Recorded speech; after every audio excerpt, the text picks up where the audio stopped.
안녕하세요. 건강 스토리텔러 정화입니다.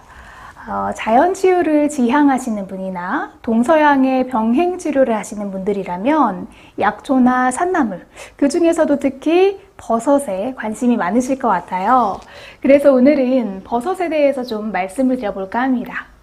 가끔 버섯과 관련해서 여러 가지 문의를 주실 때가 많은데요. 균사체라는 건 뭔가요? 버섯균의 사체인가요? 혹은 버섯에 농약을 치는 건 아닌가요? 라는 질문을 받고는 하는데 이 영상에서 편하게 정리를 해드리려고 합니다. 자, 여러분, 일상생활을 하시면서 버섯을 얼마나 드시고 계신가요? 저도 몸에 좋다는 거는 사실 익히 잘 알고 있어서 된장찌개에 넣어 먹기도 하고, 가끔 남편과 고기를 먹을 때 쌈에 싸서 먹기도 하거든요. 이렇게 버섯은 이미 오래전부터 강장, 면역, 항균, 그리고 해독, 이뇨 등 다양한 양리작용 때문에 민간에서나 한방에서 오랫동안 약용으로 사용되어 왔습니다. 흔히 버섯 가공식품을 말할 때 이 자실체와 균사체로 구분하는 경우가 많은데요. 이것은 버섯이 곰팡이와 비슷한 포자식물이기 때문인데, 균사체의 균은 버섯균, 사는 실사, 몸체의 한자인데요. 쉽게 말씀드리면 제가 그림을 하나 띄워드릴 거예요. 이 그림 보시면 단번에 이해가 되실 텐데, 이 자실체라고 하는 건 눈에 보이는 갓 모양을 포함한 아랫부분, 흔히 우리가 일반적으로 먹는 부분이고요. 균사체는 그 밑에 뿌리에 해당되는 부분입니다. 그래서 보통 많은 분들이 버섯이 항암에 좋다라고 생각해서 먹는 부위가 자실체이기 때문에 그게 버섯의 전부다라고 생각하기가 쉬운데요. 사실 나무의 꽃 부분에 해당하는 자실체 부분이 생성되는 데는 짧은 시간이면 되고요. 정말 몸에 좋은 부분은 그 나무 뿌리에 해당하는 균사체입니다. 그래서 전문가들은 균사체에는 자실체보다 각종 영양소가 약 4배 정도 더 함유되어 있다라고도 말을 하고 있습니다. 또한 항암에 좋은 약용 성분은 균사체의 약 50%에서 60%가 더 들어있기 때문에 버섯의 신비는 균사체 속에 숨어 있으며 그야말로 버섯의 실체라 할 만하다라고 약사를 위한 학술 정보란에도 적혀 있기도 합니다. 자, 그래서 이 자신에게 잘 맞는 버섯을 잘 골라서 섭취를 하신다면 정말 좋은 시너지 작용을 기대할 수도 있겠죠. 먼저 버섯의 효능에 대해서 설명을 드리고 난 다음에 어떤 종양에 어떤 버섯이 유익하게 작용할지 따로 정리해서 말씀드릴 테니까 끝까지 시청해 주시면 유익하실 것 같습니다. 일단 버섯은 크게 면역 증진, 그리고 혈당 조절, 항산화 작용을 해서 이 활성산소를 제거하는 능력을 가지고 있습니다. 또한 소화기 계통의 염증을 치료하고요. 고혈압을 가지신 분들 같은 경우에는 혈압을 조절하는 기능도 가지고 있는데요. 그리고 고혈압이 아니더라도 혈액 성분의 밸런스를 유지하고 항암 효과를 가지고 있는 게 버섯의 가장 큰 장점입니다. 다만 위에서 방금 말씀드렸던 것처럼 조금씩의 차이는 있는데요. 이 꽃송이 버섯은 유방암, 자궁암, 전립선암 같은 호르몬 계열의 효과가 있고요. 표고버섯은 간암이나 쓸개에 있는 담도암 같은 해독기관 계열의 효과가 있습니다.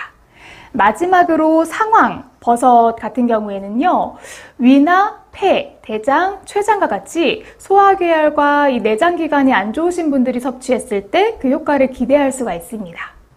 이게 단순히 그냥 검증되지 않은 민간요법 정도로 생각하시는 분들도 계시는데요.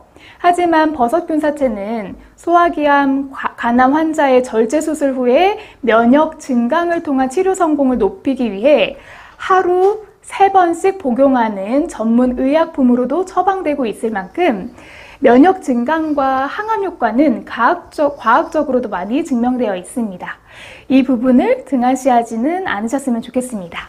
사실 이런 연구는 한국의 항암 프로토콜보다는 일본의 약과대학에서 활발히 연구가 되고 있는 사실은 조금 안타까운 현실이기는 합니다.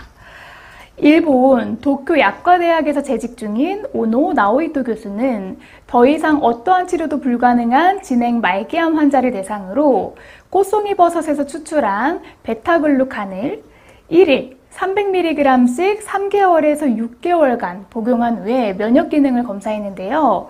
그 결과 감소됐던 백혈구와 종양표지자가 정상으로 되돌아왔고 전이나 재발 또한 발생하지 않았습니다. 다만 교수는 물론 이 베타글루칸만 복용해서 이 암세포가 없어지는 것은 아니다. 그럼에도 불구하고 이번 결과는 베타글루칸 단독으로도 암 환자의 면역력을 높인다라는 것이 증명됐다는 게 중요하다라고 이야기를 했습니다. 이렇게 버섯은 많은 항암 효과도 있다고 알려져 있지만 무엇보다 우리가 다른 치료를 병행하며 그 독성 때문에 떨어지는 면역력을 다시 끌어올리는데 큰 도움이 될 수 있다고 생각하시면 좋을 것 같습니다. 이제 가끔 하시는 질문 중에 버섯은 균류의 한 종류인데 농약을 치나요, 안 치나요? 라는 질문이 많더라고요. 그런데 사실 이 부분은 정확하게 말씀드리기가 어려운 점은 버섯 중에 농약을 치는 것도 있고 안 치는 것도 있습니다. 이 부분에 대해서 사실 확인을 한 기사의 일부분을 발췌해서 읽어드리도록 하겠습니다. 네, 해당 내용에 대하여 국립원예특작과학원 버섯과 이찬중 박사에게 직접 확인했다.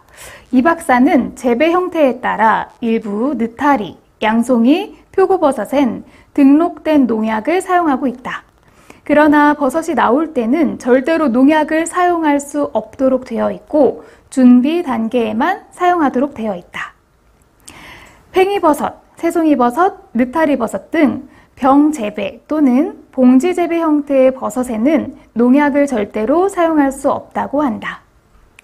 농가에서 사용 규정을 준수할 경우 절대로 잔류 농약이 검출되지 않는다는 설명이다. 따라서 버섯을 조리하기 전에는 흐르는 물에 먼지를 털어내는 정도로만 씻어도 된다는 게 이 박사의 조언이다. 네, 이렇게 해설이 되어 있기 때문에 이 부분에 대해서는 크게 걱정은 하지 않으셔도 될 것 같습니다.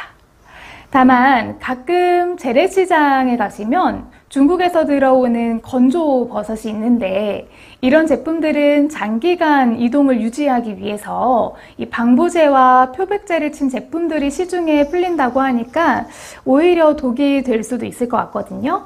이 부분은 꼭 조심하셔서 건강한 버섯 섭취하시면 아마 치유 활동에 큰 도움이 되실 거라 생각합니다. 네, 오늘 준비한 내용은 여기까지고요. 조금이나마 궁금한 부분이 해소가 되셨기를 바랍니다. 네, 그럼 오늘도 시청해 주셔서 감사합니다. 항상 건강하세요.